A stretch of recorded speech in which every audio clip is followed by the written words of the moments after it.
Good morning student, class 12th maths. हम कर रहे हैं chapter number 5 continuity and differentiability. आज इस वीडियो में हम सॉल्व करेंगे 5.8 एक्सरसाइज का क्वेश्चन नंबर 5।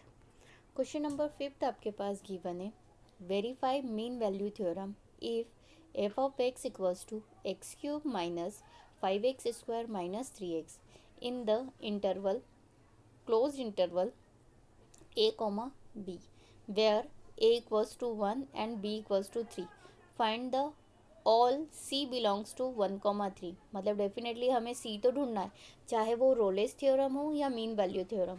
हमें एक नंबर c दोनों में ही ढूंढना रहता है, बट तीनों कंडीशन सेटिस्फाई हो रही रोलेस की तो हम c ढूंढते हैं, और मीन वैल्यू की दो कंडीशन सेटिस्फाई होने के बाद हम क्या करते हैं, c की वैल्यू एक ढूंढते हैं कि वो c की वैल्यू कहाँ पे एग्जिस्ट होना चाहिए, जो इंटरवल उन्होंने गिवन दिया है, for which F dash C equals to 0। तो देखिए सॉल्यूशन करते वक्त हमारे पास जो फंक्शन गिवन है हम उस फंक्शन को एज इट इज़ लिख देते हैं, F of X equals to X cube minus 5x square minus 3x in close interval a comma b। लिख दिया, where a equals to 1 and the b equals to 3। Function given है। अब mean value theorem आपको पता होनी चाहिए कि क्या है, तभी हम कंडीशन सेटिस्फाई कर सकते हैं। तो देखो ये condition of mean value theorem. Now the first case is F of X is continuous at A comma B. जैसे रोलेस में थी सेम एज इट इज़ यहाँ पे पहला केस सेम है कि फंक्शन क्या होना चाहिए, कंटिन्यूस है। तो फंक्शन कब कंटिन्यूस होता है कि जब अगर वो पॉलिनोमियल है तो डेफिनेटली वो क्या होगा, कंटिन्यूस। सेकेंड है एफ ऑफ एक्स कैसा होना चाहिए, डिफरेंशिएबल इन ए कॉमा बी, मतलब वही इंटरवल में क्या होना चाहिए, डिफरेंशिएबल। तो देखिए अगर वो पॉलिनोमियल है तो कंटिन्यूस होगा, कंटिन्यूस है तो डेफिनेटली वो क्या होगा, डिफरेंशिएबल होगा। क्लियर कि वो क्या होगा, डिफरेंशिएबल होगा, राइट। तो ये दो केस रोलेस और मीन वैल्यू थ्योरम दोनों में इक्वल है, लेकिन रोलेस में एक तीसरा केस एक्स्ट्रा होता है जिसमें F of A equals to F of B होता है, लेकिन मीन वैल्यू थ्योरम में ये दोनों नॉट इक्वल होते हैं। इसीलिए हम यहाँ पे जो डिफरेंशिएबल पार्ट है सी का वो ज़ीरो लेके नहीं चलते और वहाँ ज़ीरो लेके चलते। तो यहाँ पे डिफरेंशिएबल पार्ट हमारा जो है वो क्या है, F of B minus F of A upon में बी माइनस ए। तो हम एक एक करके सारी कंडीशन क्या करेंगे, वेरीफाई करेंगे। उसके बाद हम एक ऐसी वैल्यू ढूंढेंगे जो इस इंटरवल में क्या हो, एग्जिस्ट करती हो। Now the condition first, function क्या गिवन है, F of X equals to X cube minus 5x square minus 3x। कैसा फंक्शन दिख रहा है, पॉलिनोमियल दिख रहा है। तो हम लिखेंगे F of X is a polynomial function. Clear, and every polynomial function is continuous. हम जानते हैं कि सारे पॉलिनोमियल फंक्शन क्या होते हैं, कंटिन्यूस, और जो फंक्शन हमें गिवन है वो भी क्या होगा, कंटिन्यूस होगा, क्योंकि वो कैसा है, पॉलिनोमियल। तो therefore F of X is continuous at X belongs to 1,3। Interval given है ए और बी 1,3, मतलब पहला केस हमारा क्या हो गया, वेरीफाई हो गया। Now the case second, case second मतलब कंडीशन 2 हमारे पास क्या गिवन है, F of X equals to X cube minus 5x square minus 3x। अगर देखे जाए तो फंक्शन कैसा है, पॉलिनोमियल, और हर पॉलिनोमियल फंक्शन क्या होता है, डिफरेंशिएबल होता है। इसलिए ये क्या होगा, डिफरेंशिएबल इस इंटरवल में। हम करके भी देख लेते हैं कि वाकई में डिफरेंशिएबल है या नहीं। तो देखिए हम निकाल के देख रहे हैं, आप कॉपी में नोट डाउन करना है इसके नीचे की लाइन में कि डिफरेंशिएबल क्या होता है। एक्स क्यूब का होगा 3x square minus 5x square का होगा 2x, तो 2 5 जा 10, ये हो जाएगा 10x माइनस 3। हो गया डिफरेंशिएबल, मतलब जो फंक्शन गिवन था वो डिफरेंशिएबल है। तो हम लिखेंगे F of X is a polynomial and every polynomial function is differentiable.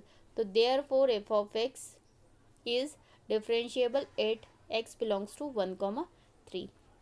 Clear, दो कंडीशन हो गई सेटिस्फाई। अब हमें सी ढूंढना है, तो सी के लिए अब हम क्या करेंगे, now F of X equals to X cube minus 5x square minus 3x differentiable करना है। तो देखिए F dash X, X cube का कितना हो गया 3x square, minus 5x square का हो गया माइनस 10x, माइनस 3x का माइनस 3, हो गया डिफरेंशिएबल।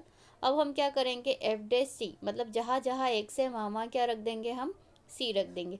तो देखिए एक्स की प्लेस पे हमने यहाँ रख दिया सी, एफ डैश सी। 3x² मतलब 3c² माइनस 10x मतलब minus 10c minus 3 as it is हो गया एफ डैश सी। अब देखिए also F of X equals to कितना होता है, x³ minus 5x² minus 3x। अब आपको एफ ऑफ ए और एफ ऑफ बी की वैल्यू तो चाहिए, तभी तो हम उसमें पुटअप करेंगे। एफ ऑफ ए मतलब एफ ऑफ 1, तो देखिए 1 का cube minus 5x² minus 3x मतलब 1। 1 का क्यूब कितना हुआ 1, ये हो गया माइनस 5 माइनस 3, तो वैल्यू कितनी आई -7। तो एफ ऑफ ए की वैल्यू कितनी आ रही -7, राइट। अब एफ ऑफ बी मतलब हम हर एक्स की प्लेस पे क्या रखेंगे 3, x³ मतलब 3 का क्यूब माइनस 5x² तो -5 3 का स्क्वायर माइनस 3x मतलब -3 इंटू 3, 3 का क्यूब मतलब 27, ये हो गया 3 3 ज़ा 9 और 9 5 ज़ा 45, क्लियर, और 3 3 ज़ा 9, कैलकुलेट करने पे कितना आ रहा है -27। तो देखिए कि जब अगर आपके पास क्वेश्चन दे और आपको ये नहीं पता हो कि कौन सी थ्योरम अप्लाई करना है, तो दो केस तो दोनों ही थ्योरम के सेम है, लेकिन एफ ऑफ बी और एफ ऑफ ए और एफ ऑफ बी पे डिपेंड करता है थर्ड केस। अगर ये आपस में दोनों इक्वल हो तो रोलेस थ्योरम सेटिस्फाई होती है, और ये आपस में दोनों कैसे हो नॉट इक्वल, तो डेफिनेटली कौन सी थ्योरम है, मीन वैल्यू थ्योरम। मतलब डिपेंड करेगा एफ ऑफ ए और एफ ऑफ बी पे। तो यहाँ पे एफ ऑफ ए की वैल्यू कितनी मिली -7 और एफ ऑफ बी की वैल्यू कितनी है हमारे पास -27। तो अब कंडीशन क्या होती है मीन वैल्यू थ्योरम की, by mean value theorem F dash C equals to F of B minus F of A equals to B minus A. अब देखिए अगर रोलेस होती तो दोनों की वैल्यू सेम होती, जो भी हो, तो माइनस होके 0 होना है, तो इसलिए हम इसको क्या लेके चलते थे 0, लेकिन यहाँ पे मीन वैल्यू थ्योरम में ये फॉर्मूला है। तो देखिए ये डिफरेंशिएट पार्ट हमारे पास क्या था 3c² माइनस 10c माइनस 3, अभी हमने निकाला थोड़ी देर पहले। एफ ऑफ बी की वैल्यू कितनी है हमारे पास -27, minus sign as it is. F of A की वैल्यू कितनी है -7, बी माइनस ए मतलब 3 माइनस 1, वैल्यू पुटअप कर दी। देखिए 3c minus 10c minus 3 as it is हमने लिखा है, -27 हमने एज इट इज़ लिखा है, राइट। माइनस माइनस क्या हो गया +7 अपॉन में 2। नेक्स्ट स्टेप में 3c² minus 10c minus 3 as it is. 27 में से 7 को माइनस करा 20 आया, लेकिन काय का माइनस का, अपॉन में 2।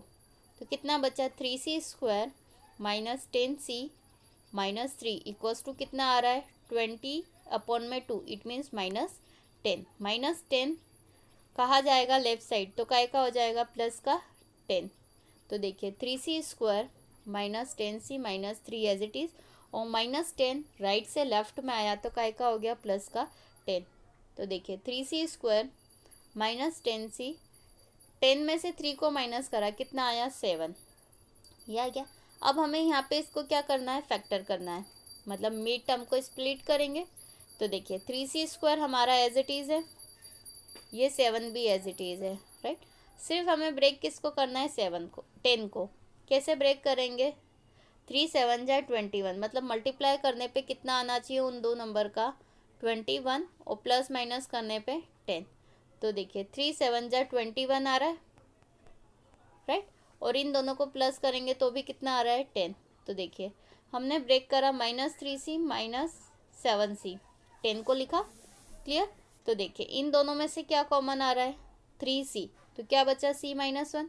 इन दोनों में से क्या कॉमन आ रहा है -7, तो क्या बचा c -1। तो एक फैक्टर हो गया आपका c -1 और एक हो गया 3c -7 इक्वल्स टू 0।